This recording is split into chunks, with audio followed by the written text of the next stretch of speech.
In this video, I will suggest you the best eSIM for traveling in Europe. So I recommend to use the Maya Mobile. You can also start or check out Maya Mobile by clicking the link in the description or in the comment below.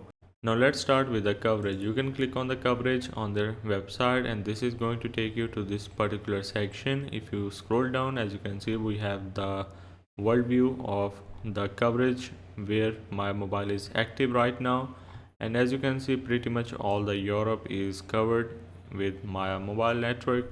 But if you want to specifically visit a specific city, you can simply zoom in and see whether Maya Mobile is covering there or not. If not, you can check out some other eSIM providers.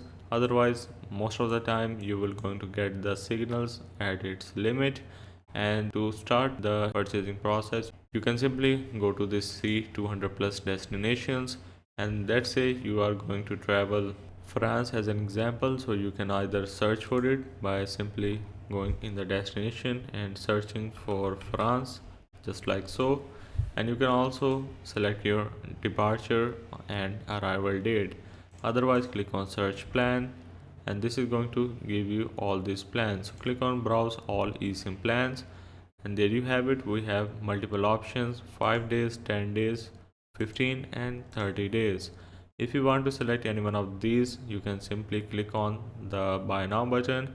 They also have unlimited, but there will be going to be a limit of 1 GB per day, which is 2 GBs in this specific case. Anyways, if I go back, you also have the Europe Plus eSIM option, which is by default going to be on all the European countries that you select. There will be an option of Europe Plus eSIM. Now to select a regional data, you can simply go for the Europe Plus, and this is going to open up this particular section where you can simply select how many days you want to travel.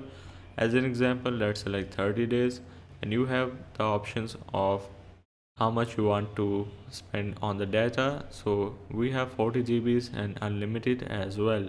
Now unlimited, let's see how much you are going to get in the unlimited plan. So the daily limit is 2 gigabytes, which is almost 60 GBs for $60, and you can get 40 GBs for $48, which is kind of like a good thing. You are getting 60 GB data with only $60. You can also check out how many countries that they are covering by clicking on it, and there you have it. You have all the majority of the European countries. Anyways, you can simply select the plan of activation date. Let's say you are going to travel on 12th of October and the plan length is 30 days, and you can also renew this plan automatically if you want to. Otherwise, you can simply click on review and pay. Now you have best customer support and money back guarantee as well. Otherwise, simply enter your first name, last name and click on review and pay, and you will going to receive a QR code. I also have tutorial on how to activate Maya Mobile eSIM on Android and on iPhone. You can check them by clicking on the I button on the top right. Anyway, this was the opinion on which is the best eSIM in Europe.